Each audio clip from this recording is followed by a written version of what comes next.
Grounded Podcast.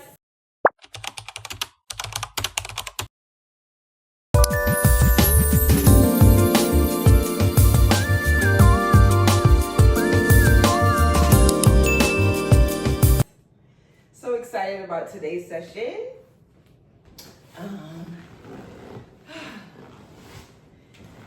Let's get started. So I'm going to go ahead and apologize again for my last session with my live. To all those people that were joining and got disconnected and then couldn't rejoin because I didn't know what I was doing. Because I didn't know what I was doing. Sorry, I had to repeat that. I keep moving around. So sorry about that. Yeah. So as you know, we just went through Easter, and today I want to talk a little bit about that. I want to talk a little bit about Easter. I want to talk a little bit about things behind Easter, and check my book, and how to encourage your kids and keep them encouraged, and making your yay be yay and your nay be nay, and right is right, wrong is wrong, right? That concept. And with closing out, I wanna, let me see how to phrase this. Talk a little bit about making sure you get right and get right for the right reason. Yeah, I'll explain that. So that's what we're going to be talking about today. A little bit of those things. So let's start off with this wine. Okay. So I think, just to let you guys know, I am not getting paid for these wines that I'm telling you guys about, okay? They're not advertisement. Nobody's sending me bottles for free. I'm not getting paid for it. I just love wine, and I have a small winery, and I like to, pull one out every podcast and say, hey, this is the wine we had today, and this is how it tastes, right? Because I don't really do hard liquors like that, so I'm a wine person. So this wine, Rosso Dolce Ruscata. Okay, it's an Italian wine. The first time I taste this wine, it was in Olive Garden. And it was the Olive Garden in Greensboro. Shout out to the Olive Garden in Greensboro. And the server, I'm not gonna say her name, gave me some wine. And when she gave me the wine, it was so good, I asked her for another glass of it. And I was like, please, let me see the wine. Let me see what wine this is that you're giving me, because it's the first red wine that I had that was actually sweet. Like, not just, oh, it says sweet on the bottle, and then when I taste it, it's not like sweet. It has dryness to it. This, no dryness. It's completely sweet. It is so good. Like, yes, I would say this is my number one red wine. Number one red wine, right? Not white, but my red wine. This is my number one red wine. Yes, I love this wine. I had a bottle before this. This is my second bottle that I got. Someone bought me the second bottle. But it's my number one red wine. It is so good, and it's actually sweet. No dryness. And guys, I finally got one of these. Yes, I always wanted wine. You put wine in there, and you can pour your wine from there like so. Wow. Yes. or this end. I've never really tried this end before. I think it would be difficult. But yes, I always wanted one to put on top of my winery, and I finally got one. I bought this one from Home Goods. Yeah. So I just wanted to share that with you guys. Let me just take a sip of my favorite wine.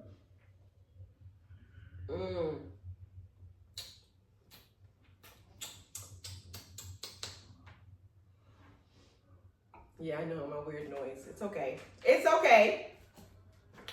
I hope you guys can hear me. I don't have my mic on today. So I hope everybody can hear me. All right, so I won't keep you guys long. I'm trying to limit the long podcasting. So Easter, right? It's a celebration. I feel like we have pulled away from Easter being about Jesus. You know, like some people, yes, you know, back in the days, you used to go to church. Sunday school would ask you like questions, you know, talk about God. I feel like now it just goes straight into egg hunting and like bunnies. And I'm like, what the heck does bunnies and egg hunting has anything to do with Jesus? Anything to do with the fact that this man came here and died for us? How many people can you say physically now that you be like, yeah, I have this many people that will die for me? No, this man died for each and every one of us. Every time I think of that, he's giving me the strength right now to not cry. But every time I think of that, it brings tears to my eyes. It just makes me like feel very overcome with like this feeling that I can't explain. But like, how do you transfer that, a life with eggs and bunnies? But I mean, look at the world we're living in now. I feel like, you know, like, fine, you want to give the kids candy, you want to treat the kids, all good. But incorporate Jesus with that. Like, okay, tell me some things you know about Jesus, and then you can get the candy. Do we have to do eggs and bunnies? No. But you know, society's all a marketing, right? Everything is a marketing. All the holidays is all marketing for money. And so I feel like we get lost of the real reason for Easter, right? And purpose for it. So I just wanted to talk about that. I feel like we need to go back to placing Jesus back in the midst of it. Because he came and died for us. I mean, period. He should be in the midst of our lives always. Right? So that leads me to my second thing. How to encourage your children and be comfortable with your encouragement, right? Kind of like what I was talking about with the Easter thing. How do you encourage your kids? Like, example I just made. Like, simply like, okay, I want you to learn about Jesus. And so, you know the kids like candy, right? What kid don't like candy? My daughter's grown and she loves candy. So you'll say, all right, sorry, let's get myself comfortable, guys. You'll say, all right, sorry, making sure my shirt I don't flash nobody. You'll say, all right, for this coming Easter, you have to learn some things about Jesus that you can tell me. When you tell me, I will reward you with this. And I feel like that system works, period. No matter what the age of the child is, right? I still do it now to my son. Like, you know, okay, you want this. Okay, I'll help you get this if you accomplish this. But the thing that I'm telling him to do is something that's beneficial to him. So how do you be comfortable with it? You got to make sure it's something that is going to benefit them and not yourself. That's what I feel. Like, you have parents that encourage their kids to do things, but only because that's what they want the kid to do, or they're living through their kids. And that's not the reason to encourage your kids, right? Because then that child wind up growing up to hate doing whatever it is they're doing. You know, like they're just doing it because, oh, my mom want me to be a doctor, or my dad was a doctor, my cousin was a doctor, this person was a doctor, so I have to be a doctor. Like, and that's not necessarily true. So I feel like you should always encourage your kids to do what you see that they're happy doing. So I do reward, you know, a reward balance. You know, my son, when he was younger, he loved sneakers. And so when his grades were starting to fail, I would tell him, I would let him wear dirty sneakers. Okay, you're gonna wear dirty sneakers because he failed. If you want these new sneakers right here, I'll go buy them for you, but you gotta get this grade. And I kid you not, he killed me. He killed my pockets. But now he doesn't care about material stuff like that. You know, he's more like work, school, and home and bills. Like that's how he functions. Like he's not really materialistic like he was before. Just gaming, that's his thing. Yeah, so sorry, went off track a little bit. But I say that to say, you know, do a reward system.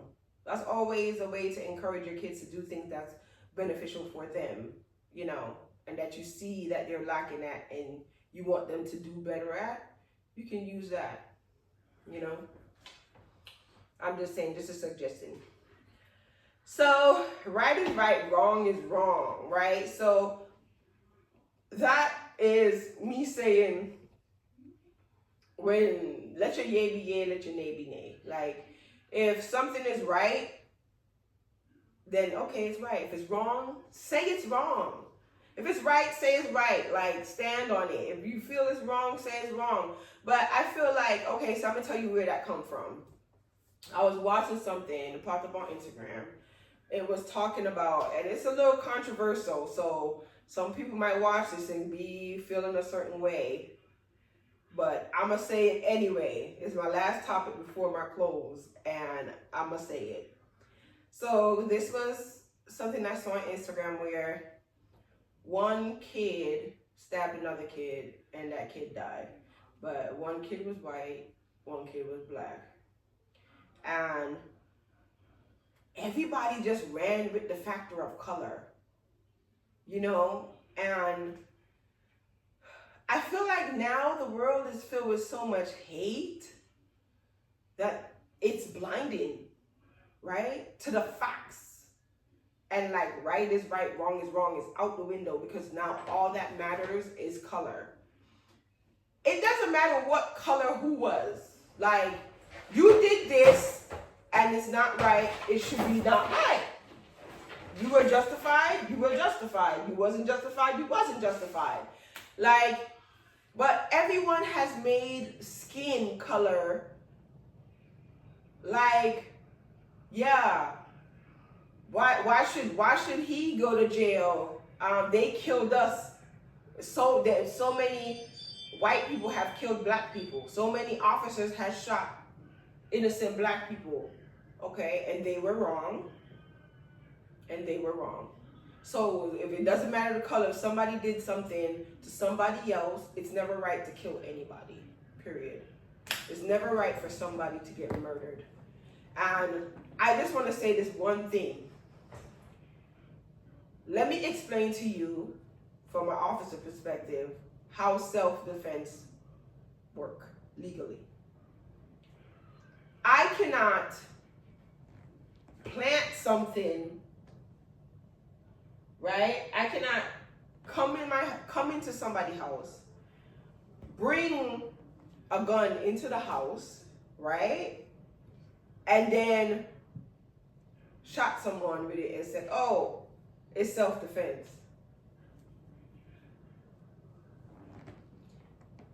That comes off a little premeditated, right? Because what made you go over there with a gun? That's the number one question that I would ask. Why did you carry that gun? That's an example, by the way. I'm not saying nobody carried a gun, nobody shot nobody. I know it wasn't a shooting, it was a stabbing. But I'm just saying that to say, like, All of that needs to come to play. I don't disagree with the judge sending him home to be with his family before, because at the end of the day, he's going to get charged. Regardless, you killed someone, so he's going to get charged for it. Just like someone crashes and kills somebody, but they didn't do it purposely, it's still involuntary manslaughter. You still get a charge for it. So I'm just saying all of that to say, like, we're too blinded by color on both ends. I'm not talking about just black people or just white people. I'm talking about people, period. Like, forget that we are all people. I'm so tired of preaching this. Like, we are all people. And at the end of the day, when he comes back to take this earth, black, white, none of that's going to matter. Everyone that was sinful and wrong is going to go in the same damn place. Your color is not going to save you. It's not going to make you go to heaven. And it's not going to save you from heaven or hell, whether you're white or you're black. You're both going to the same damn place. Just like when you die, everybody goes in the ground, everybody turns to dirt. So why are we beefing over this factor of color? It's baffling to me. Because really and truly, we all came from the same place. We're all brothers and sisters. Whether you like it or not, whether you want to believe it or not, or say this person's not my brother, this person's not my sister. Yes, we all are. We absolutely all are. We all came from the same place. Pigmentation is pigmentation. That's what changes the color. If you peel this skin off and you peel this person's skin off, and you ever go inside the thing called bodies, you peel it off, it's still flesh under there. We're both going to look like God, like flesh, like God's creation. So people, please, like, these racist thoughts and factors is annoying. Because you're arguing over something that is fleshly, that you see now, that when you die, you will not see. If you dig up an old casket, and you dig up an old casket and grave of a black person, a white person, that their flesh has deteriorated, what will you see? Bone. Will one bone look white and one bone look black? No. You have to do DNA samples from the bone to actually test to see if the bone was white or the person was white or black. But looking at it, you won't be able to tell. So why now we're looking at the outside and judging? Let me come off that topic and get to the end, because that is irate to me. And that leads into my last topic. Everyone needs to remember that we're all God's people, as I said. So please get right with God. Get right with Him. Sooner better than later. Because God's word of soon is different than our earthly word of soon. So while we're sitting there wasting time, arguing and being hateful to each other about skin color and sinning, doing that, when that sky crack open, and it is going to happen, when it does happen, your skin ain't going to help you. It is just flesh. And it's not going to save you. What's going to save you is this, your heart. Right? And your heart is going to confess against your mind and your thoughts. And your heart is going to tell on you. You want to have an understanding of that? Read. I'm not going to tell you what book to read. Do a lot of reading. And there's books that tell you that scale that the Egyptians follow, it's really the heart weighing, telling on your actually fleshly thoughts and what you were thinking, what you're doing. So when you're saying to yourself, your brain is saying, oh, go slap them, because of your emotion triggering your brain to say it, your heart is telling you no, but your heart is more of a whisper. right? Because it knows right from wrong. So it's more of a whisper. And you listen to that brain and you slap that person.